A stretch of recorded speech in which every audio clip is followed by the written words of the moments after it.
Good afternoon, everybody. Hope everybody's all dry now and looks like we'll get a break from the rain. Um, it's Susan Robinson again. I'm happy to be here talking about a subject that is a, a lot of research is coming out here recently about brain health and the importance of it. And so I have presented this before in a conference, and so it's kind of tweaked since then. And so I really have enjoyed doing more research on it and finding more about it. So today, um, my objectives are we're going to talk about, actually define what a healthy brain is. And then we're going to talk about lifestyle factors that affect the brain. And many of it's going to seem familiar to you: nutrition, exercise, going a little step further, talk about medical health, sleep and relaxation, of course, managing stress, mental and cognitive exercises, and then also the importance of our social health and our social connections. So the brain is such a magnificent thing. It's made up of many, many neurons. The neurons are our nerve cells, and those have, you can tell by this, the little spindly parts that branch out are the dendrites, and those are the little branches that bring information to the cell body. And then the axons are the long spindly thing that the branches break off from, and that takes information away from the cell body, the nerve cell, and they flow. I don't want to get too scientific. They actually flow from one neuron to another across a synapse, and it contains a little small gap. I saw the picture of that. It contains a little gap. I think that's right there. And anyway, millions of information is going and coming to the nerve cells all the time. And so what I want to start off with research that was done. It was done in 2005 through 2007. They formed 55 focus groups over 9 states, and they interviewed over 450 diverse race and ethnicity, people of diverse race and ethnicity. And what they designed it for was to gain insight as to what people thought, actually, how they viewed their cognitive health, and then how they viewed and what they thought would maintain it. So this is what they actually come up with.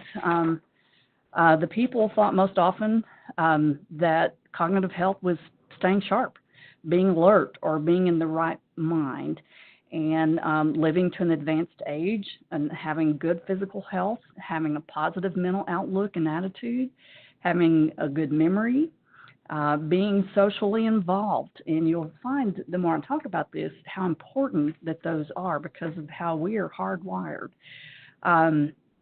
They also said and believed that to maintain a healthy lifestyle is good for the brain, including physical activity and a healthy diet, participation in enjoyable activities, then involved in spiritual activities, and then accepting and adapting to physical and cognitive changes that happen in our lives. So, an actual definition of what is a healthy brain: cognitive meaning our mental capacities here. Cognitive health is the ability to perform all the mental processes. And this is not just learning, it's also about our intuition and judgment. I never looked at it that way, but it is about our intuition and judgment. It's about our language and our memory and our ability to remember. And I do study a lot with, and I've looked at a lot of things with Dr. Daniel Amen, who that's his specialty. He's a psychiatrist that actually does brain scans and works a lot in health of the brain. He started out actually as a typical psychiatrist doing just medicine and prescribing medicine for these things that happen in the brain. And so he has now moved to more, again, the lifestyle, kind of the whole person ability to actually help maintain a healthy brain and actually get back to a healthy brain. Anyway, one of the things that he said is that when the brain works right, decisions are more likely to be effective. And when it's working right, you have laser-like focus, you have energy, physical energy, mental energy, and that just adds total health to your life. And no matter the reason, it can end in bad decisions that can steal the same energy and focus and moods and memory and our health. So this was interesting to me. I just looked at an article today on Medscape. So this was medical research done that talked about this right here. They had a group that actually they did lifestyle choices and things, and then one group, the control group, actually, they treated with just medicine. And what they talked about was the positive things that came out of and the help that the people who worked on the lifestyle actually helped their mental processes. And so what the research is showing is that only a third risk for brain aging, a third of it is from genetics. And then 2/3 is lifestyle choices. So further research from in the neuroscience area in brain health, they looked at the capacity for the brain to change with learning. And so many times they thought that you could only develop so many brain cells, and that would be it when you reach adulthood. Well, that's kind of thrown out of the water. The research is showing actually that you can continue, no matter your age, to build new brain cells. And so they looked a lot at understanding that capacity for the brain plasticity, which is about the brain to change with learning. And again, they showed up, discovered a connection between brain health and our lifestyle. So when we develop new brain cells, it happens in the hippocampus area of the brain, and that's with the area involved with memory, learning, and other cognitive functions. And so new neurons, to live and become part of our brain, they need support. And so this comes from nutrients from the blood. And I'm going to talk about, again, how important blood is and that robust blood flow that goes to the brain. And then the glial cells that actually surround the neurons, that support the neurons and this new growth of brain cells. I see one chat. Do you see the chat where they can't hear? Yeah, I sent them. Okay. All right. So one thing we want to look at is diseases and lifestyle risk to the brain health. We're going to look at what they have in common. A lot of it you're going to see is depriving blood to the brain. Blood carries oxygen. How important is oxygen to the brain? It's so important. And then we're going to talk about inflammation that a lot of these lifestyles have to do with, which is the poor diet, the insufficient sleep, the lack of physical activity, and stress. But the diseases typically related to that end up in some areas that affect the brain, heart disease, diabetes, and other health problems. And again, smoking robs your body of oxygen. I mean, it just flat robs your body of oxygen. And then excessive use of alcohol, which, affects the liver, and the liver is kind of your cleansing and does a lot of processes there. So the nutrition needs of the brain, it's got very, very big demands, nutrient demands. I told you it demands robust blood flow. The reason why, that makes it a prime target for oxidative damage. And oxidative damage is when injured neurons release free radicals. I think we've all heard about free radicals. And those free radicals go on to damage the neurons around them. And so the oxidation part of that causes the imbalance of free radicals and antioxidants, your defense system. And so that ends up causing systemic inflammation. And systemic inflammation is not the same as what our bodies use to help with healing when you get injured and stuff. It's a different inflammation. And so what you have is, again, with the inflammation, you've got like heart disease, the C-reactive proteins are your markers there. Diabetes has a higher presence of cytokines. And autoimmune disorders like RA and lupus and asthma, digestive disease, they're not, it's not acute that helps protect you from injury, like I said, that other kind of inflammation, but it ends up going awry in the wrong way and causing systemic inflammation. So many of you might have heard of Dean Ornish. He's out at UC Davis, University of California, Davis. He's a medical doctor that has done extensive research on lifestyle and reversing heart disease. And he's been a long-time advocate for healthier eating and increased exercise. And one of his times when he was doing research, he observed that foods high in sugar and saturated fats slow or halt the rate of, new brain cells being developed. While foods that contain high levels of antioxidant-rich epicatechins accelerate neurogenesis. So our food does make a big, big difference.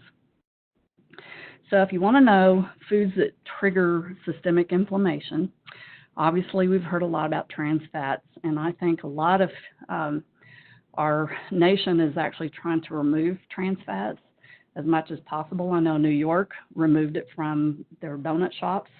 Had them do that. The omega-6 fatty acids, which you wonder, how was that cause, systemic inflammation? Well, if we have too much, if it's out of balance, it triggers the body to produce the pro-inflammatory chemicals. So foods, refined carbohydrates, so I would say anything white rice, white flour, white sugar, the MSG flavor enhancer. I've heard things about that for a long time. And then gluten and casein is another one that actually triggers inflammation. Saturated fats, and again, not too much because I'm a meat eater, don't get me wrong, but again, it's in balance. It's about having just enough of this. And then the artificial sweetener, I've read more and more about how that affects our gut bacteria, but also the aspartame especially, and then, of course, alcohol. So the thing is, omega-3s are different. They're the ones that actually protect yourself and stuff. And so then the omega-6, it's very popular in our Western diets. We get way too much omega-6 relative to our omega-3s. And again, I'm not a big fish eater, so I have to take I do take an actual fish oil capsule, and so, but for that reason, and it's just my diet. I don't particularly care for fish, but we are having way too much of processed seed and vegetable oils. Some of these oils are loaded with omega-6s. Soybean oil is currently the biggest source of omega-6 fatty acids in the U.S. because it's really cheap, and it's found in all sorts of processed foods.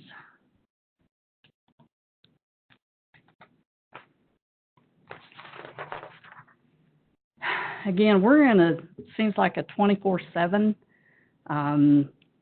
society today. We're on demand 24/7, and I ask people all the time when I'm teaching my stress class how much sleep they're getting, and there are a lot of people who are not getting sleep, and they don't realize it's affecting our brain health. I was just telling Gary that I'm house sitting for my sister who has 6 cats, and I'm running on about an hour and a half sleep from last night between them and the storms. So anyway, I'm having to work hard to really focus here, but it can affect you in many, many ways.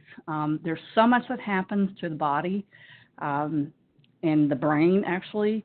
The brain cleans itself during sleep. It gets rid of the toxins built up from the day, including the plaques that cause actually Alzheimer's. And so it causes, when we don't get enough sleep, it causes trash buildup, causing brain fog and memory problems. And I'm sure we've all, if you stop and think about it and be honest, you probably all have been there.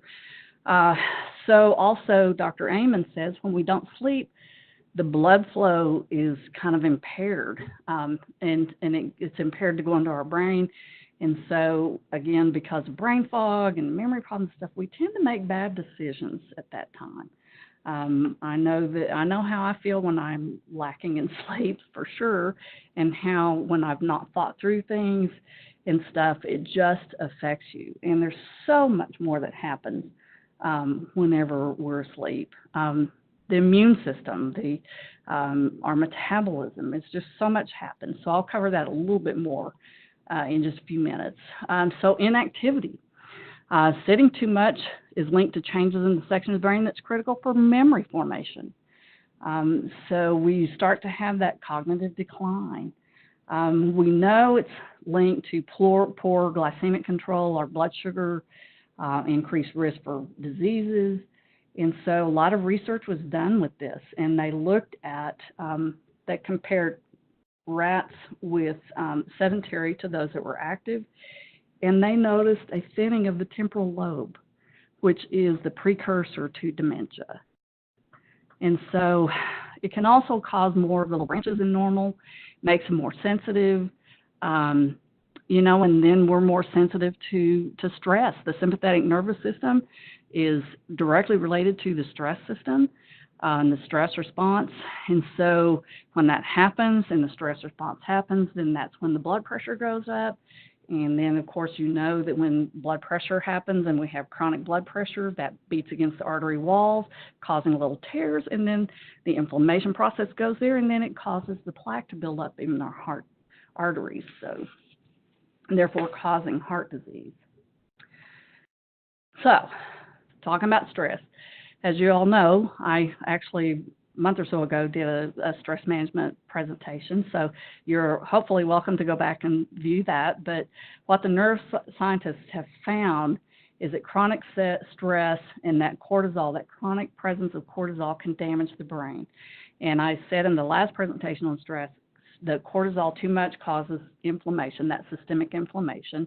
And then again, I talked about how it shortens your life, and we end up with age-related diseases. So talking about the neural networks, the gray matter, that half of the brain that's responsible for higher functions such as thinking, computing, and decision-making.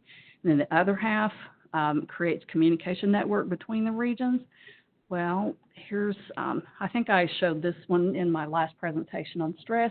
You can see what all it does. It shrinks parts of the brain, the prefrontal cortex, and then and it can shrink, can stop. I told you the new formation of brain cells, and then it can increase the amygdala, which is responsible for our emotions, and then it gets into affecting the way we interact with people, the way we learn, remember our decisions. So you can tell that stress does affect the brain and we don't realize it. So we're going to talk about steps to a healthier brain. So I'm going to talk to you a little bit about nutrition, more about exercise, talking about the medical health, and I listed nutrition twice, sorry about that, sleep, managing stress, mental fitness, and then social interaction. These are very much steps to a healthier brain. And you know what, guys, it's a choice. We have a choice to make. And I'm going to talk about how at the very end, because this seems overwhelming, like, oh, I have to do all of these things. Well, not necessarily all up front, but I'm going to talk about how we can begin. Just start a beginning. You got to start somewhere. All right, so the first thing is try to avoid processed foods. You notice I did not say, do not ever have processed foods, because there's times that I eat chips. I just don't do it every day. It's just avoiding it. And again, in moderation. But begin to read your labels. Look at the oils that's in there and stuff. And so also I heard a researcher from New England, she was from Rhode Island actually, that was actually researching diabetes, and then she found how certain foods actually affected Alzheimer's, and nitrates is one of them, which is in a lot of processed meats. Also, the foods that she said help protect, I'm going to talk about that in a minute because she listed them. But again, it was mostly about the processed foods. And again, that 24/7 on demand, we're in such a hurry, going, or we're working 60 hours, or, you know what I'm saying, it's just going on. And it's, we're going to have to take some time. Otherwise we're going to end up paying a price for it if we're not careful. So, avoid processed foods, but increase foods high in omega-3s. Olive oil is a great sauteing. You can use olive oil in a lot of things. Again, if you like salmon or fish, that's great. Almonds actually are very good. And then if you need to, take a fish oil capsule. And these things really help. Think color. Think the deep, rich color of foods. These fruits that are shown here, their color comes from flavonoids such as anthocyanin, I think that's how you pronounce it, that may help slow cognitive decline, but also improve motor skills and reverse memory loss. The anthocyanins in blueberries, blackberries, plums, and eggplants they're full of antioxidants, again, to combat the oxidative stress. Then this increases the antioxidants, which fights against the oxidative stress. And so these also fight against inflammation. And again, through all this, they help prevent cell damage. So being smart about proteins. But these diets out here, the keto and many of those diets that are high in what I would say animal proteins, we have to be careful. Yes, as we age, we also need more proteins, but be smart about it and increase plant-based proteins as much. Now, again, I eat meat as much as the next one, but I also have increased my plant-based proteins. Amino acids are your proteins, and they're the ones that actually help build the neurotransmitters. This type of protein also stabilizes glucose, and then the dopamine, which is the feel-good hormone, that has to do with our well-being, alertness, our creativity, attention. It boosts those. It helps our focus. Good sources are omega-3 eggs, Greek or plain yogurt, beans, all kinds of beans, and then nuts and seeds are probably your best sources of plant-based proteins. And then spice it up. Many times we've been hearing a lot about turmeric and cinnamon and ginger, all of these, and garlic, all of these they fight against inflammation. And to me, the easiest way, because when I'm busy and I don't have time to do all the cooking that I want, then it's time to turn to the tea. So green tea and white tea has L-theanine, and it helps with our focus. Coffee has antioxidants and fights cancer and dementia. That was one of the researcher from Rhode Island. That was one of the things she said. Coffee is really good to help fight against dementia. And then the caffeine and antioxidants together, we get a little focus, and then our memory and our moods also improve.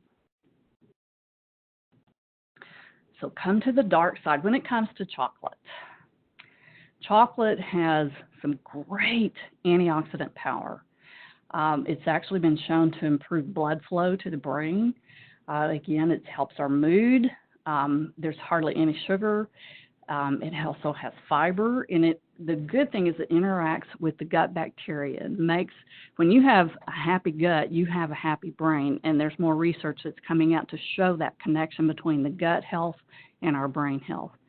Now, they recommend 70% or higher. I know it takes some getting used to, but after a while you get used to it, and just knowing that you're not eating it to satisfy that sugar craving, but knowing that you're eating that to improve your health in your gut and your brain. And so anyway, come to the dark side, just try it. The next one, and I showed this last time with building resilience against the effects of stress, is exercise. It helps to manage stress. It helps, again, get rid of the fats and sugars from the stress response. It helps get rid of the cortisol. It improves blood flow and memory. It stimulates chemical changes in the brain that enhances learning, mood, and thinking. Um, it's so healthy for you. I mean, you already know that it helps the heart health. I mean, we were made to move. Our bodies are actually designed to move. And so, but I'll be honest with you that exercise, the more that you can actually do aerobic exercise, which is 20 minutes, kind of in this little target zone, and you can look that up online, target zone for cardiovascular exercise. That is actually the one that gets the blood going and does the heart the best, to improve your heart health, improve your brain health.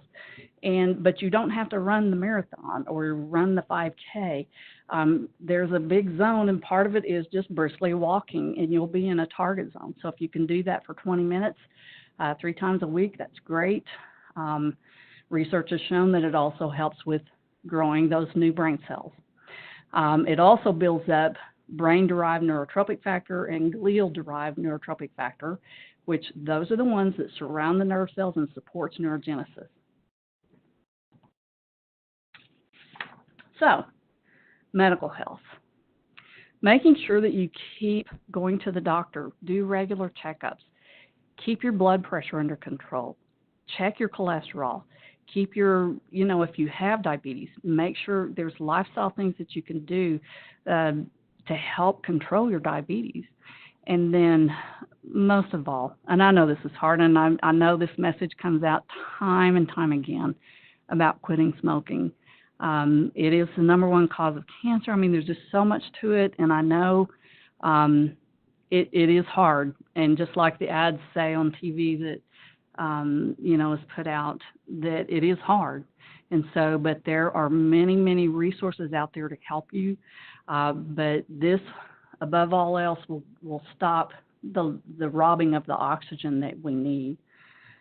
So, go to the doctor. Sleep and relaxation. Again, I'm talking about sleep, but also relaxation. When you do that and you give yourself a break where you're not thinking about anything, but you're just taking time to really, really relax, it improves your mood and your immune system, and it can reduce the beta amyloid plaque, which that's the one that is connected to Alzheimer's. So sleep rejuvenates all the cells in your body. You're made up of millions of cells, and so this rejuvenates all the cells in the body. It gives the brain cells a chance to repair. It washes away the toxins. You see the little lady up there that's cleaning out she is a glial cell, kind of cleaning out the brain. It activates neural connections that might deteriorate from inactivity. So, and then I told you before, it moves your short-term memory into your long-term memory. It also helps reset your immune system, in your metabolism and other vital functions. If you're having trouble sleeping, there are ways. There's all kinds of information out there on this web, obviously, but it may help to take a warm shower, maybe to do some stretches. I remember when I was a health coach, I had a lady do stretches, major muscle group stretches before she went to bed, and she said, I slept for the first time all night.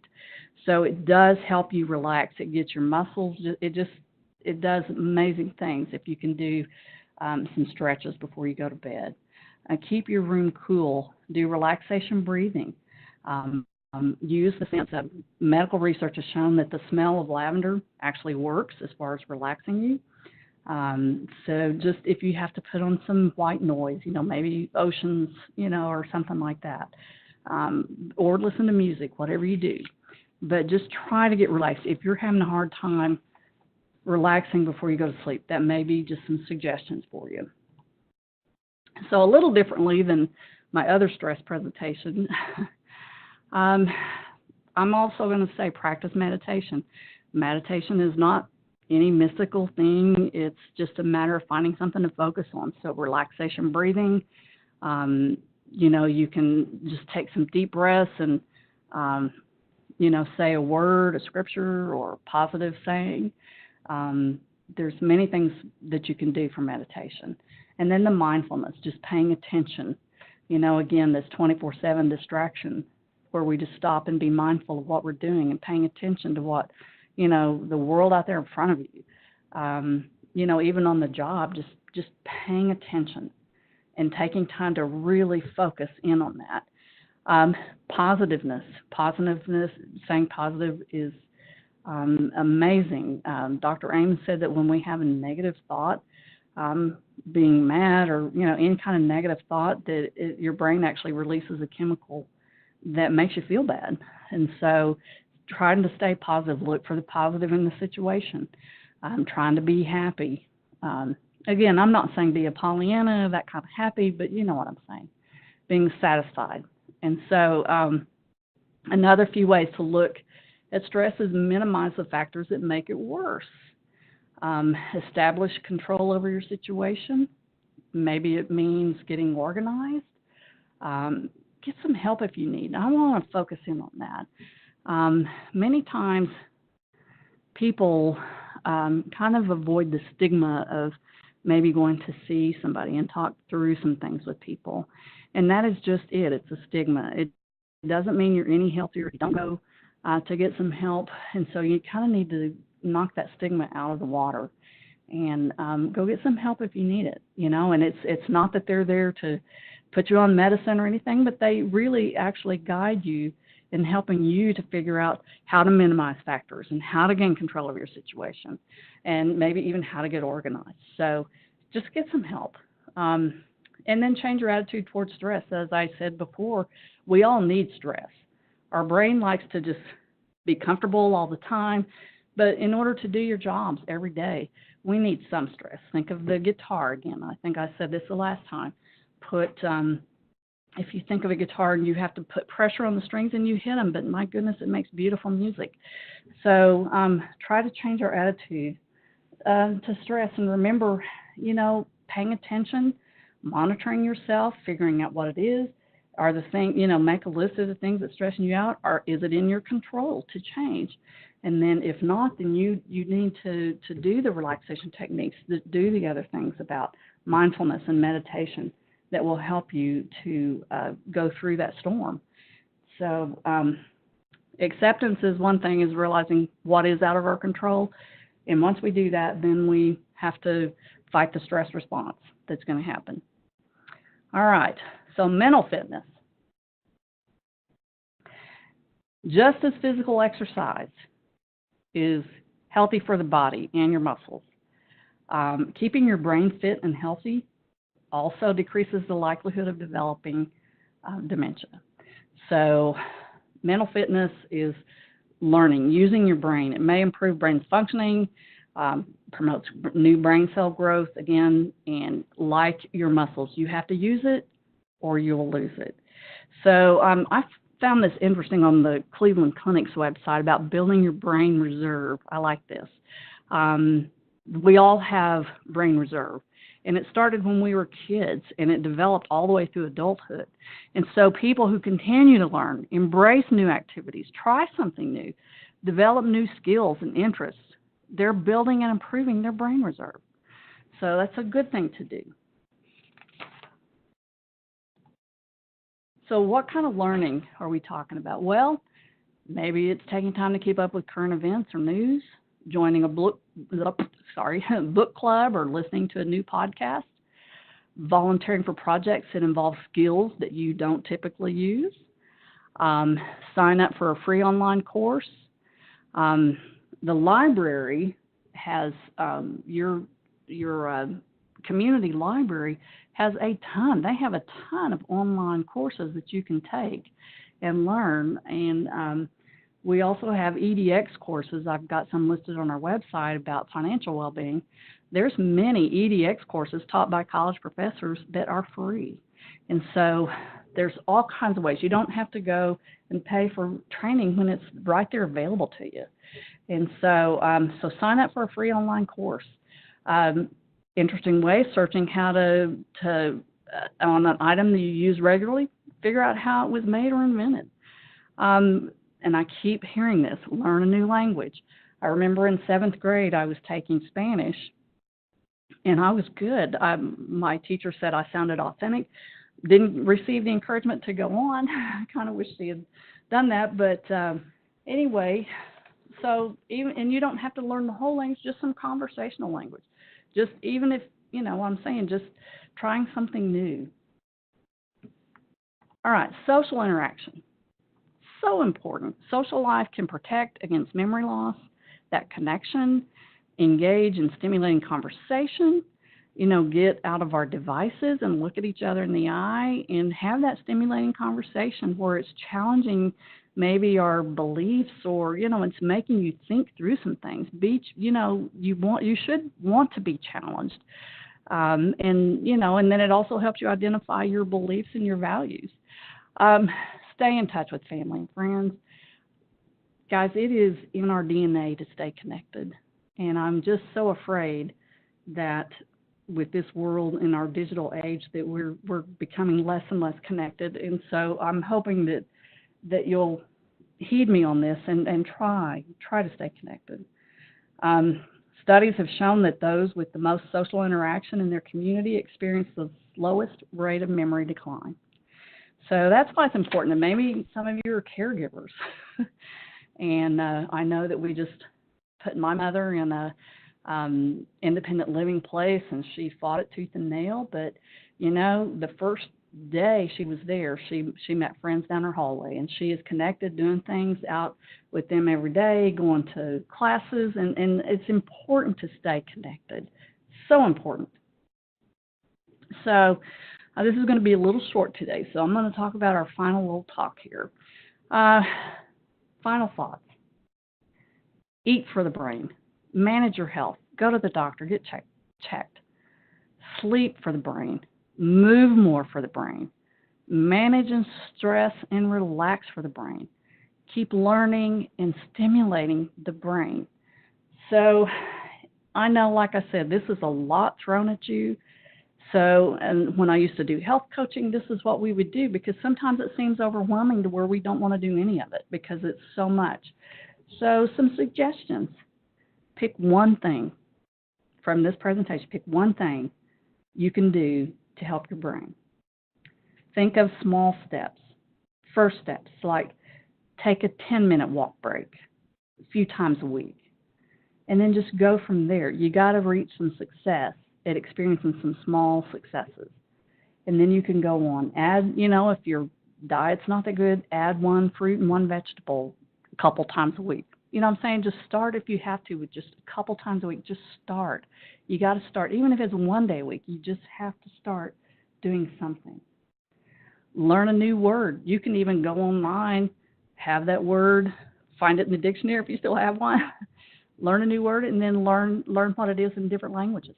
So, just pick one word. So there's many ways to do this, guys. We just have got to start doing it, because it seems like we're being overrun with cases of dementia and Alzheimer's happening even at much younger ages. So I hope you enjoyed today. Obviously, if you have any questions, you can get with Gary and figure out where to reach me. So I hope you have a good rest of your week, and thank you for letting me present.